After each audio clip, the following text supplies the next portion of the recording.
All of you, welcome to this webinar, The Gift of Marianist Education, presented by the North American Center for Marianist Studies, NACMS, in celebration of the 200th anniversary of Marianist Education.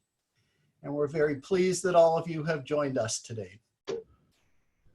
I know many of you, but for those of you who don't know me, my name is George Listjak.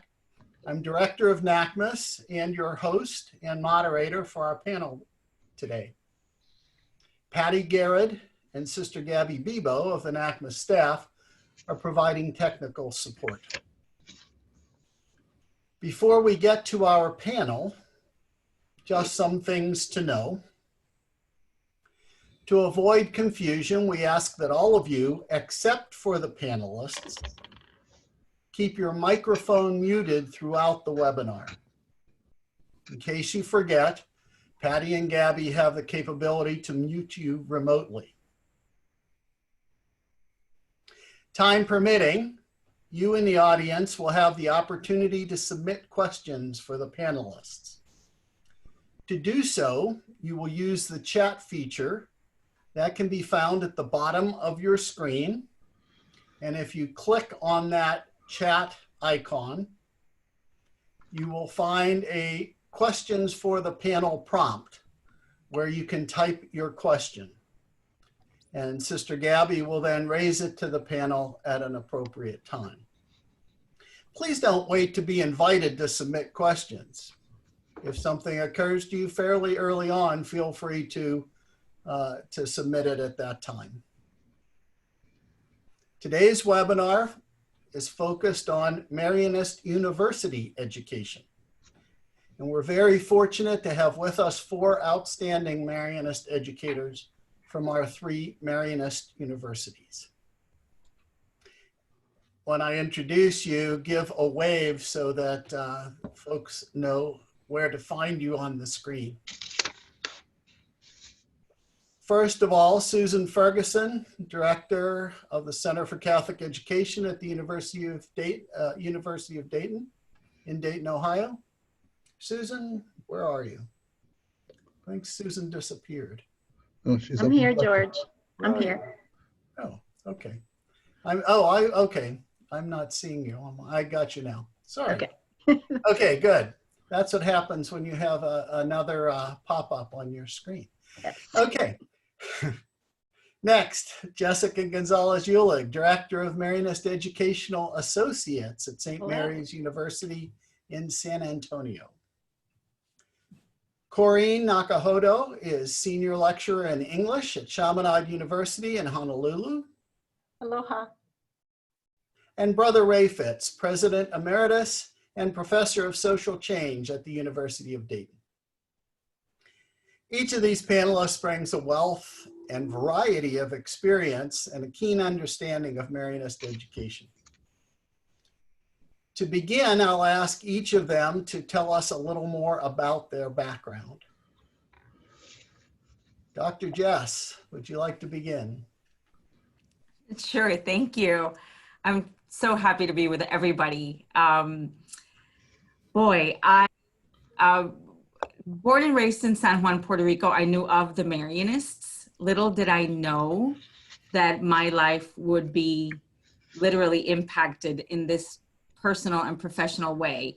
I was educated at the University of Dayton.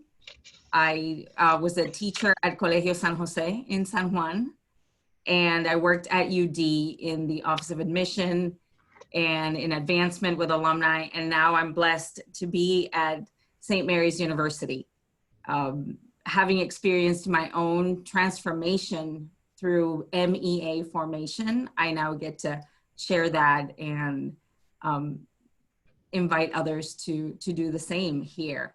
And that gets sprinkled a little bit with Marianist Life, which is the retreat program for high schools that I was a part of for 8 summers, which was also very transformative in my life. So I'm very happy to be here.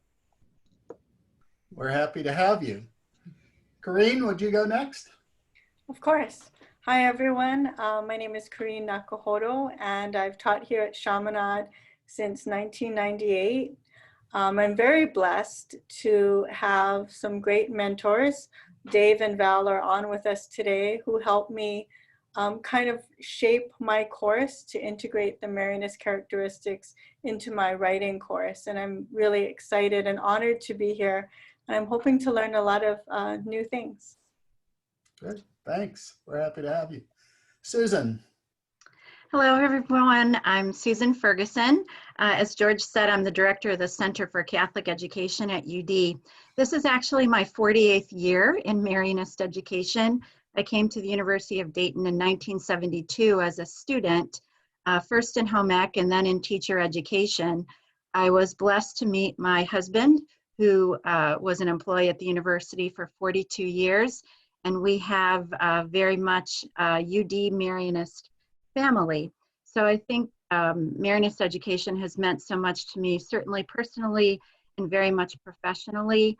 I do teach in the Department of Teacher Education and have tried to frame coursework around the characteristics of Marianist education, sending our teacher ed candidates off with those ideas in mind, wherever they might be teachers. I also am an MEA, belong to a Marianist lay community, and am currently working as a spiritual director with Brother Tom Redman and the Saragossa Retreat.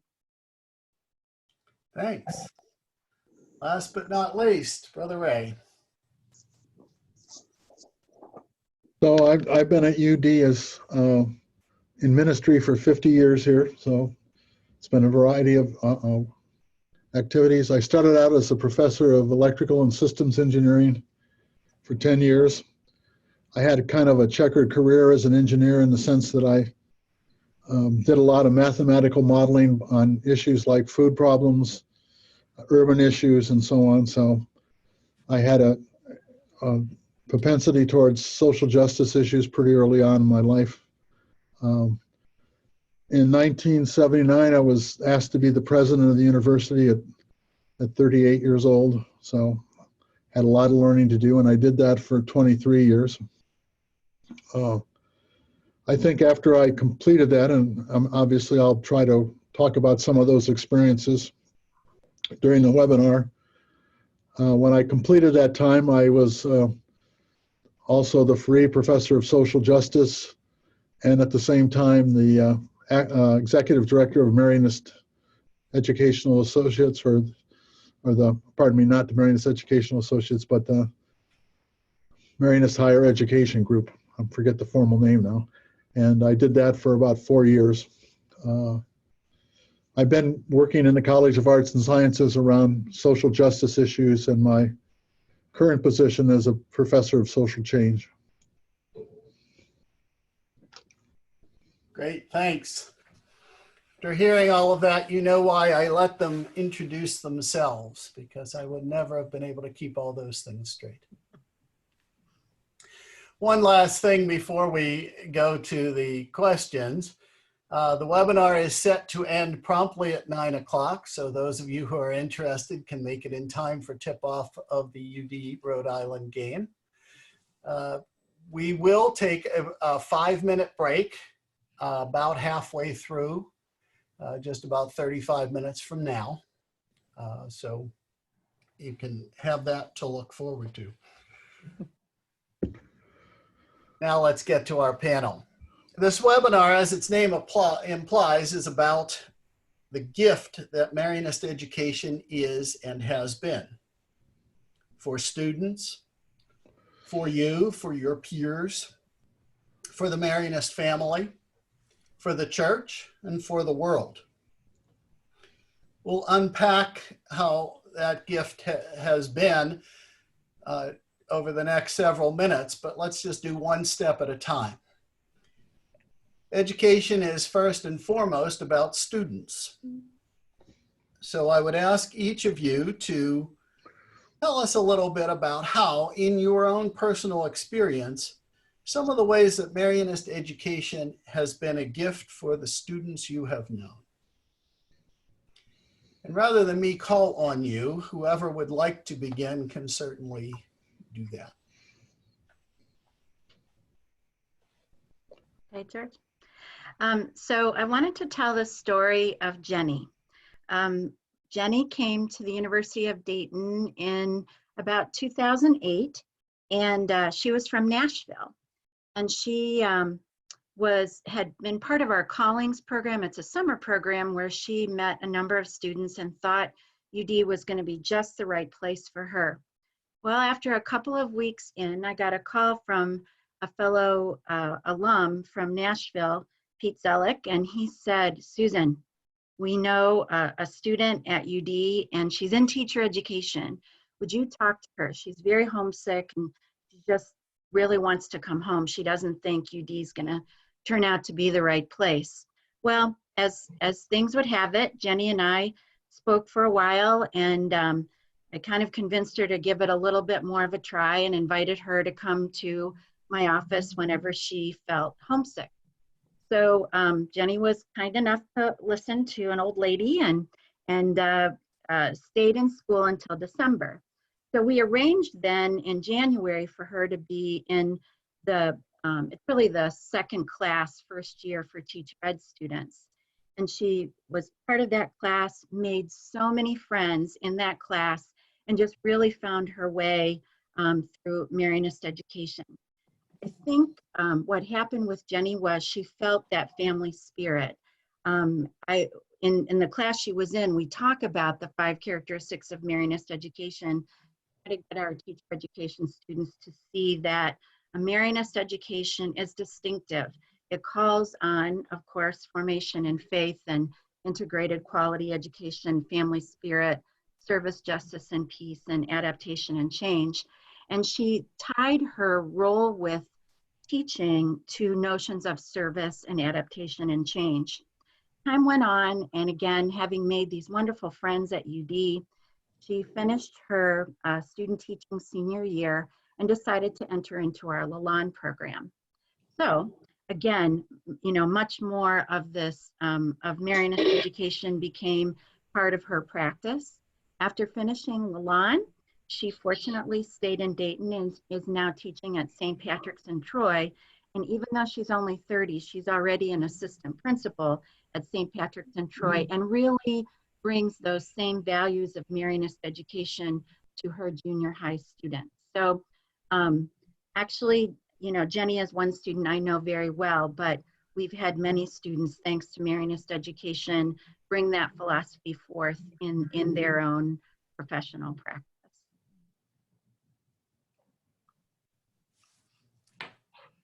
So I have 2 quick stories.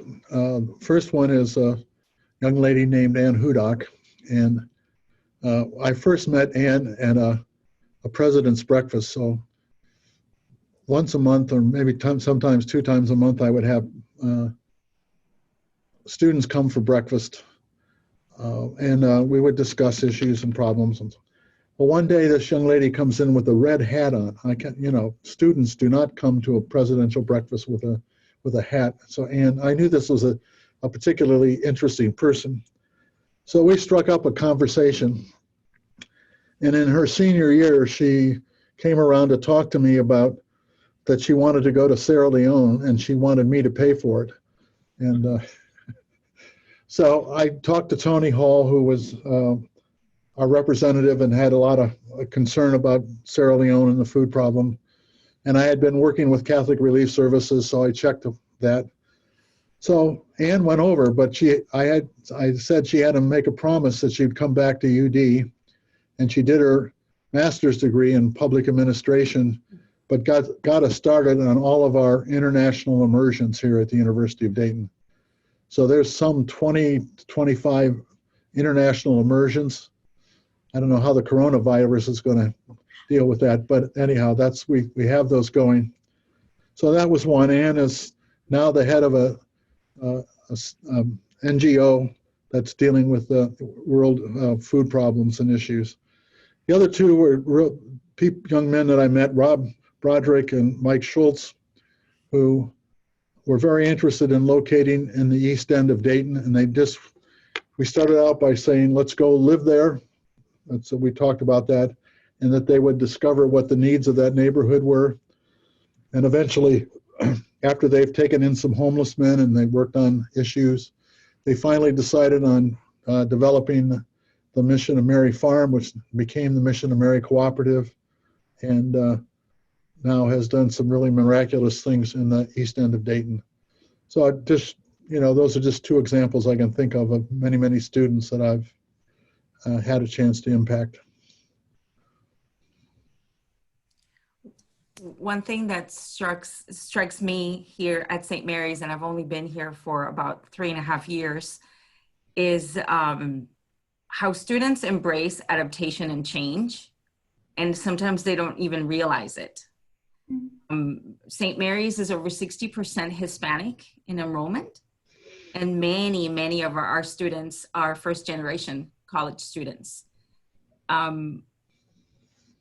While family spirit is often not only vocalized and manifested because a Hispanic student or a Hispanic Catholic student, we're all about family.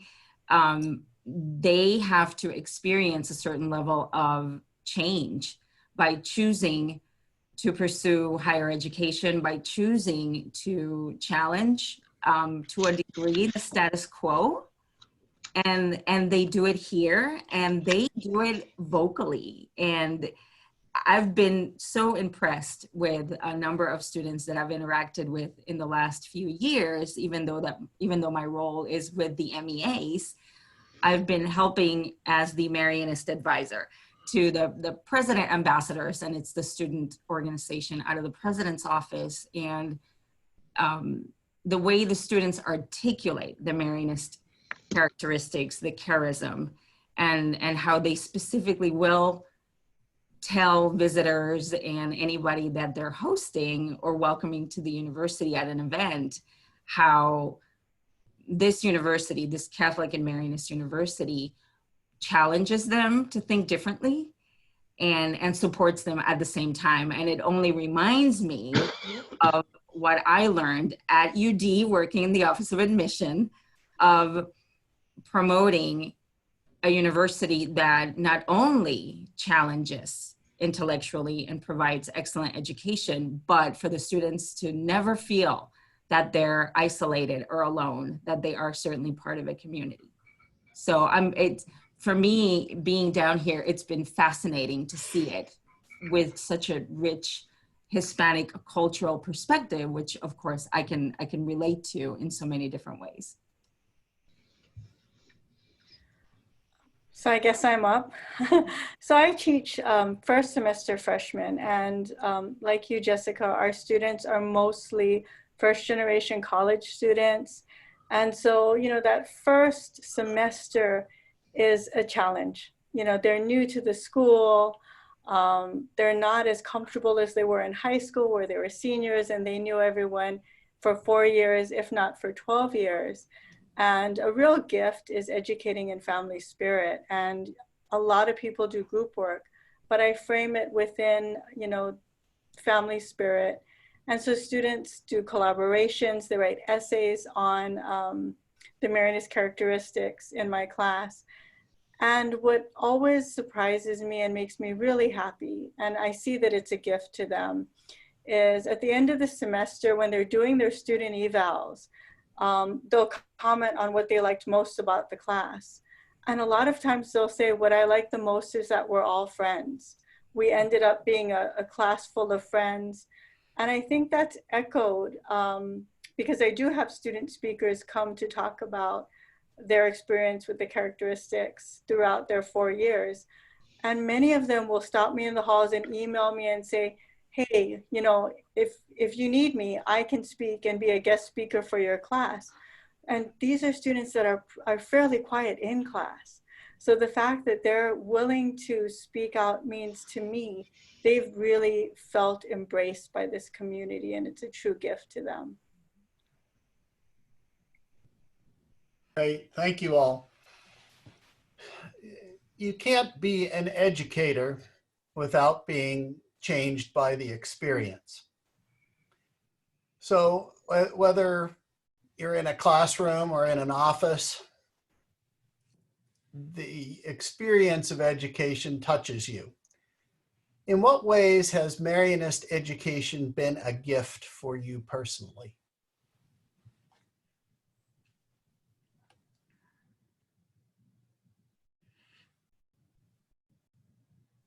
Well, one of the things that attracted me to the Marianist as a religious community, I did not go to a Marianist high school. So coming out of high school, I was attracted by the concept of educating leaders. And that has been something that stayed with me for all my years as a Marianist educator. Even back in my days of engineering, it was really important to do what happened to my dad, who was a student here, about you're not just a technical kind of person, but you have greater responsibilities for your community, your neighborhood. And so just over the last 50 years, just developing that concept of what it means to learn, lead, and serve, I think has really helped me deepen my concept of Marianist education. And clearly, you know, as I grew into Marianist charism, seeing the role of Mary and the Marian face of the church, some of those kinds of issues that are, I think, pretty important for us today, have just deepened that experience and taken the concept of leadership and educating for leadership and making it a much broader concept.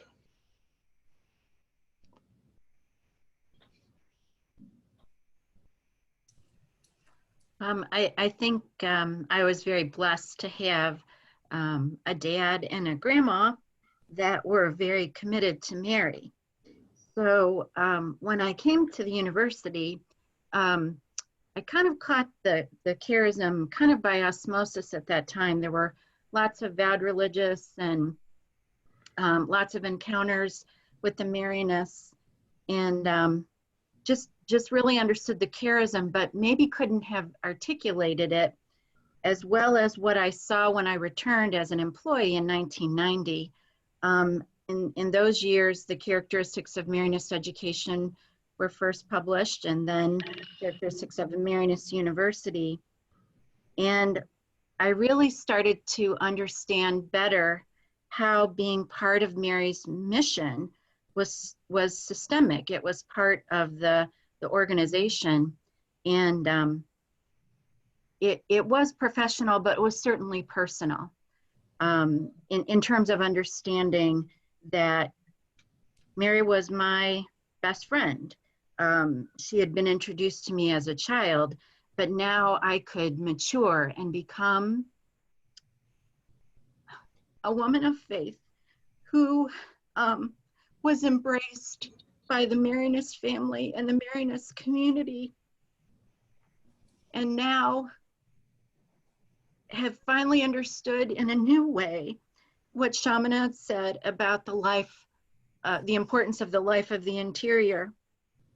And in the last few years, I've been blessed to be a part of Marianist lay community under the direction of Brother Tom Redmond, the Saragossa retreat, and now am guiding someone else along the retreat. And it is just something that words can't fully express, that the change in my life, because I'm part of the Marianist family.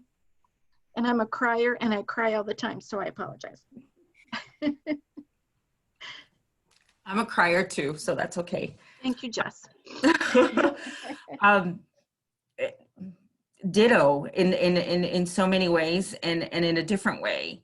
I think I'm combining questions, so forgive me, but it wasn't really until, I mean, as a student at UD, I was, you know, I was part of the Puerto Rican invasion of the early 90s.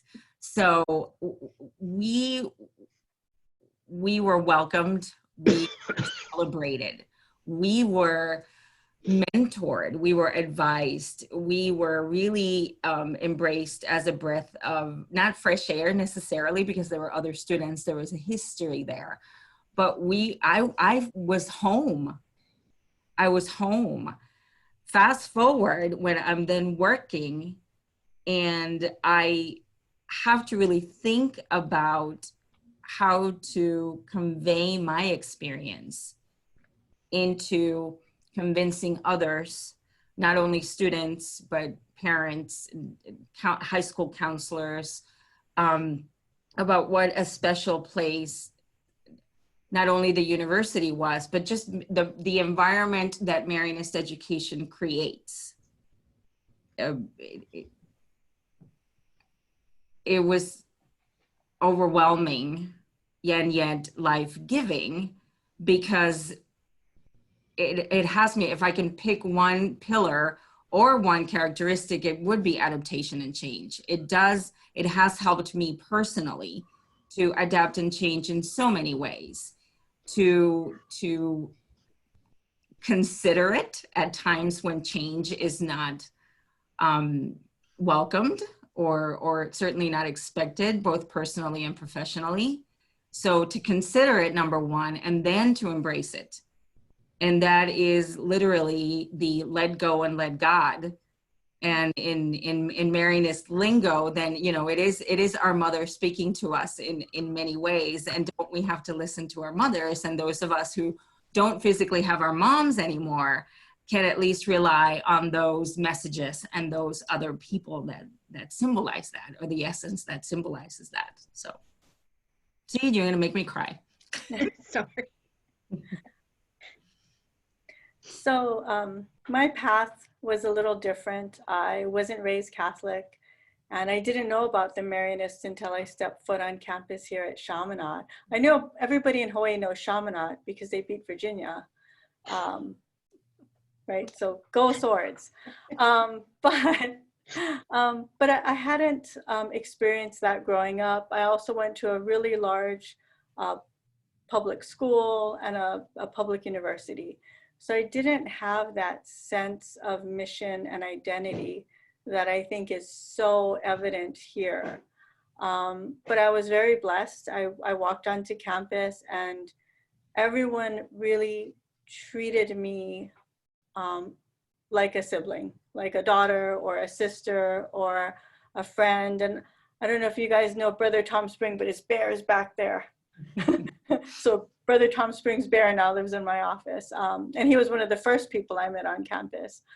So I was embraced by a community, and I find that very rewarding, and I'm very grateful for it every day. I am completing my doctorate at the University of Hawaii, and it's a great place, but the atmosphere is so different. The relationships that students have with each other is different. That teachers have with students, that teachers have with each other. And, you know, I'm grateful that I have this sense of community for myself and for my students, so that we can all go out in the world and share that sense of community with others. Thanks. Powerful stories. So, Corinne, you mentioned Brother Tom Spring. For all of you, who are some of the other people who have been powerful influences on you as a Marianist educator? So this time I can go first. Dave Coleman is on right now. I know he worked with developing some of the characteristics early on and with those committees. But he was also my boss for many, many years. He was the Dean of the Humanities Division. And he was the one that gave me the courage, really. Like I said, I wasn't raised Catholic, so I didn't feel like I could engage the characteristics in my classroom and in my assignments with the depth that maybe a religion professor could, or an MEA, or somebody who had studied it for quite some time. And he gave me the courage to go ahead and try it. And it worked out well. The students loved the assignments, and they were so eager to interview Brother Ed Brink or some of their classmates on campus. And Dave comes every semester to a guest lecture to my students, and I learn something new every time. So Dave, I know you're listening, so thank you, Dave. I'll give another shout out to Dave and Val because they were, we were part of the first cohort of, as I fondly like to say, guinea pigs on the MEA initiative back in 2005. And it was a gift to be part of that first experience. I was 12 at the time. And I remember, I really do remember when this notion of being a Marianist Educational Associate was first presented or announced, that lay faculty and staff would have an opportunity to reflect, to study, to share and build community around what it means to work in a Marianist university. And to be part of that, and as one of the kids of the group as a young professional at the time was incredible for me. So Father Gene Contadino, who was rector at the time, was the one that pushed me to fill out an application. And then of course, someone that we all know, Brother Tom Giardino, eventually then became a great mentor, to just never giving up and to continue. You know, there are so many other lay Marianist educators that I have been blessed to work with who have been, you know, part of that same cohort. Minita Santizo is no longer with us, and she was in charge of study abroad at St. Mary's University. And she put together, along with Father Bernie Lee, who is also not with us anymore, the first pilgrimage to Bordeaux and Saragossa. And what a gift it was to be in sacred spaces, physical, true, real sacred spaces with these people. Dave and Val and Griselle from Chaminade were with us as well. And you know, if it weren't for of course, the genius of you know, okay, he didn't pay me to say this, but Brother Ray included, to come up with, of course, the initial concept of really truly creating a formation for faculty and staff, which are now the MEAs. You know, maybe some of us would be here tonight, maybe not, but I know that I'm very grateful for that.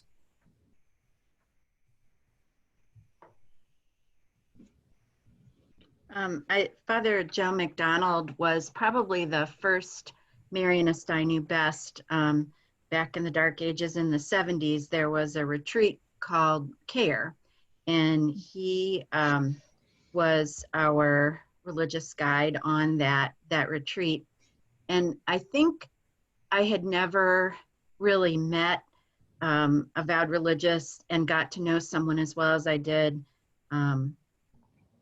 Father Joe. And I think the essence of community really came through him. So that was when I was an undergrad. But when I was a graduate student, Brother Jerry O'Neill was teaching in teacher education. And I remember somehow I ended up observing his class. It's EDT 110, it's an intro teacher ed class. And I was just blown away with the rapport that he had with students. He was so comfortable with them and wanted to know about all of their lives. You know, we talk a lot about the whole person when we talk about Marianist education. And Brother Jerry was it. I mean, he was the model of how to develop rapport with students and how to speak about child and adolescent development in a way that you thought it was the most important thing ever. And it still is for me. It's just very, very important. So I think earlier on, in terms of shaping how I knew the Marianists, but also how to be a Marianist educator, I would have to say that Brother Jerry was just paramount in those initial ways I thought about myself as teacher. I would also say that Dick Ferguson and Brother Ray Fitz were just the two people who helped me to understand the possibilities for Marianist education in a community. that if you could educate students, no matter what their chosen profession, to understand that they had a vocation and that you have to understand that you are being called and to use your gifts to first of all find common ground with people, and then you can work together for common good. So I often think about the class that I think Brother Ray, you still teach, the LBC class, and I think about how so many of our community leaders in Dayton came through that class because they understood, as Marianist educated people, they had a responsibility to their community. So I would say, and there's so many more that I'm leaving out, I know, but those are the 4 I can think of right now. So I just got finished teaching that course for 3 hours. Okay. So two Marianists that had a big influence on me when we were in the Scholasticate. Father Bill Ferree was around and he wrote a dissertation on the act of social justice, and he was very much, at least from the perspective I have now, as an idealist. I don't know that he knew a lot of things practical about social justice and how to make it happen, but he certainly had the ideas about transformation of institutions. So I think he planted in me something pretty deep, and it's caught on many times here at the university. So my work in social justice has been really, I attribute that to his inspiration.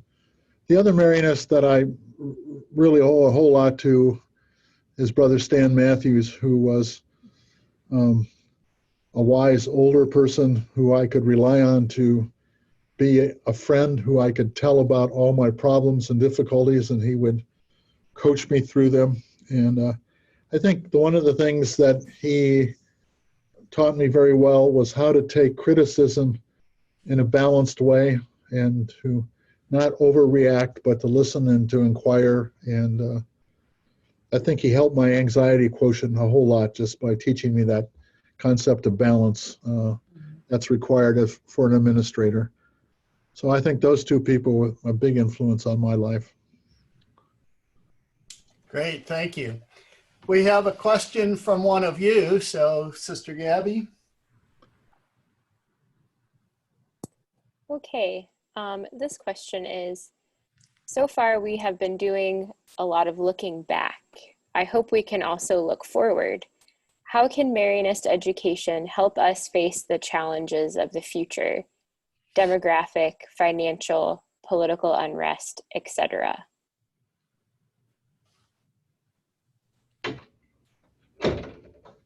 Anyone like to take a shot at that one? Well, one of the things that I get accused by people in my house is being somewhat pessimistic. So, I have to temper some of these things. There's been a great transformation that's taken place at the University of Dayton. When I started, we really had a lot of lower income students that came and really got a great opportunity here. And again, if my dad hadn't had a football scholarship, he would have never had the education that he had.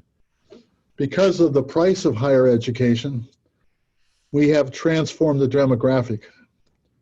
And that transformation of the demographic is families that can help pay. I think, so financial aid is going to be a critical issue in the future. I don't know that we're going to be able to keep up this concept that we can compete to be one of the high quality universities in the same sense that the Notre Dames and Boston colleges are, but we got to solve that financial aid problem, and that to me is a big one. The other thing is the transformation of this generation that we have. This generation to me is, some of them, not all of them, there's some really beautiful people here on the campus, but some of them are very entitled, and they expect to be given a lot of things, and I think we have to somehow challenge them to really learn the discipline of real learning. So I think we have to deal with that issue, And this is a group of students, many of whom have come from a demographic of families that are highly affluent, highly ideological on the conservative side, and challenging them to think about social justice. It's just amazing when you take students out into the neighborhoods and to see the challenges that are there, that it just kind of blows their mind. And I think that's one of the things we have to be able to help our students think about these issues of justice. But most of all, with Pope Francis being people who can encounter others and enter into dialogue, I think that's going to be key to what we're doing. I think as I have learned to really truly appreciate and embrace the demographics and the student body here at St. Mary's, which is very different than up north at Dayton, which was my 15 years of the initial part of my career. It's an interesting dynamic of what I like to call a beautiful challenge or a tension between students who have immigration issues. We have the dreamers. We have students that are coming from pretty horrible home situations, and they actually come to St. Mary's, and what they just fully embrace and they latch onto and they don't want to let go is the positive side, of course, of family spirit and community. So sometimes I find myself maybe challenging that a little bit, because I don't want them to forget that they're only here for a certain period of time, and that there is, unfortunately, I don't want to be a pessimistic either, but that real world outside the St. Mary's bubble. And I know that some of us have often talked about the UD bubble, and maybe it's just Marianist education in general, right? We love the positive and the comfort of family spirit. It's warm, it's welcoming.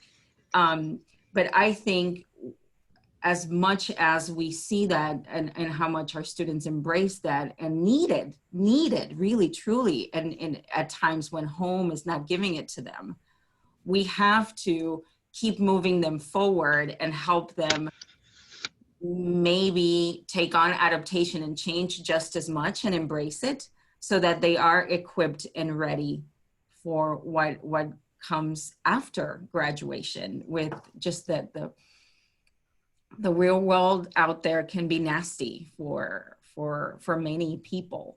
So I always think of that balance, how to create that balance. And it's sometimes just not easy to do when you're dealing with whatever baggage the students come in with. So I think at Chaminade, we've got a great future ahead of us. We just redid the general education learning outcomes, and the characteristics are now woven into the gen ed, so they cannot come out of the gen ed without engaging all 5 characteristics. And every single one of our majors now and graduate programs has added a Marianist outcome to their program learning outcomes. So the characteristics will be echoed throughout our curriculum, and hopefully that'll help them to engage some of the challenges they'll face after college. I do think sometimes that the students aren't hearing me, right? So when Brother talked about them being, entitled and a different generation. And I do have a quick story of a student who he's always late or absent, or asking the question that was answered 5 minutes ago. And we all have those students, right? And right now they're working on their Marianist essays, and we just had a lay Marianist, a student, come talk to the class. And one of my other students wasn't feeling well, and so I was checking in on her, and she said, no, I'm okay, and I'm okay to drive home, and I only live 10 minutes away. And he said, well, and the one student who's always late said, well, you know what, I think as a class we could always chip in for an Uber for you, which I thought was really nice. And I said, that was very Marianist of you. And not missing a beat, he said, now you guys can quote me in your papers. So sometimes I do think the ones I find the most challenging sometimes that call on my patience always surprise me. And I'm grateful for that. Thank you, Corinne. That was a great story. I see a different slice of students sometimes because they're in teacher education. Many of them come with a service disposition. They know that they're not going to make very much money if they graduate and go into teaching. So sometimes the students that I see, it's a little bit different slice maybe than our whole population. The other thing too, being the director of the Center for Catholic Education, I see students who want to teach in Catholic schools. So again, even a deeper sense of calling to teaching. So sometimes I think I probably am a little bit Pollyanna because of that. I guess if students are in my class, I try to model for them being present. And I loved what Brother Ray said about dialogue. I think that is very much a challenge right now, with political correctness and just a sense of sometimes I don't want to say anything because you're going to judge me with social media, but then also people who are very sensitive, I'm afraid to share something with you because I'm afraid I'm going to hurt your feelings. So that sense of authenticity and dialogue and finding, I think sometimes trying to find common ground so that you can be authentically yourself and then speak with someone else who maybe is very different from you. But again, I think one of the advantages that teacher ed students have, our students are in urban schools first year, freshman year, sophomore, junior, senior year. 40% of our graduates teach in Catholic schools, and I think it's something like 50% teach in high poverty schools. So, again, they come in with this service disposition. So teachers are sometimes the second most influential person in someone's life. And I think if we do focus on helping all of our students, not just teacher ed students, but understand that they have this commitment to their community, it's slow, but I'm a woman of hope. So I think if we just kind of, really believe in what we're doing and notice who the students are that are offering leadership in social justice and, trying to get them to bring along some other students with them. It won't be quick, but again, just very hopeful that we are making a change, and I believe we are. Great, thanks. Thanks for those answers, and thanks to whoever of you submitted that question. It was a great one. We're just over halfway through, so we will take a 5-minute break at this point, 5 minutes sharp, and we will be back and continue with the rest of the webinar. See you soon.